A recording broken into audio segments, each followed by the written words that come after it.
അഭിനയ കളരിയിലേക്ക് പോവാം. നാട്യശാസ്ത്രത്തെ അടിസ്ഥാനമാക്കിയുള്ള അഭിനയ കളരിക്ക് വൈക്കത്ത് തുടക്കമായി.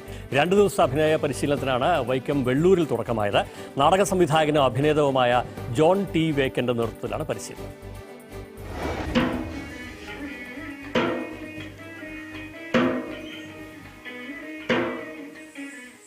കേരളത്തിന് പുറത്തുനിന്നുൾപ്പെടെ അഭിനയ മേഖലയിൽ പ്രവർത്തിക്കുന്നവരും തുടക്കക്കാരായവരുമാണ് നാട്യശാസ്ത്ര കളരിയിൽ പങ്കെടുത്തത്.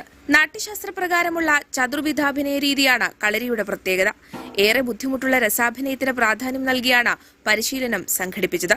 കണ്ണ്, മുഖസാധകങ്ങളടക്കമുള്ള പരിശീലനം പുതിയ അനുഭവമായെന്ന് അഭിനേതാക്കൾ. ഇതിന്റെ ഒരു പ്രസക്തിയും പ്രാധാന്യവും മനസ്സിലാക്കി കൊടുക്കുകയും രസാഭിനയമായാലും കണ്ണുസാധകമായാലും മുഖസാധകമായാലും മെയ്സാധകമായാലും ചെയ്യുന്നതിലൂടെ, നാട്യശാസ്ത്രത്തെ അടിസ്ഥാനപ്പെടുത്തി ചെയ്യുന്നതിലൂടെ നടന് ലഭിക്കുന്ന നേട്ടങ്ങൾ, ഗുണങ്ങൾ അത് ബോധ്യപ്പെടുത്തി കൊടുക്കാനുള്ള ശ്രമത്തിന്റെ ഭാഗമാണ്. 1978 മുതൽ പ്രവർത്തിക്കുന്ന വൈക്കം തിരുനാൾ തിയേറ്ററും തിരുചിത്ര വിഷ്വൽ മീഡിയയുമാണ് പുതിയ അഭിനയ കളരിക്ക് തുടക്കമിട്ടത്. ഇന്ത്യയിൽ ആദ്യമായാണ് നാട്യശാസ്ത്രത്തെ അടിസ്ഥാനമാക്കിയുള്ള അഭിനയ പരിശീലനമെന്നാണ് സംഘാടകരുടെ അവകാശവാദം. മനോരമ ന്യൂസ്, വൈക്കം.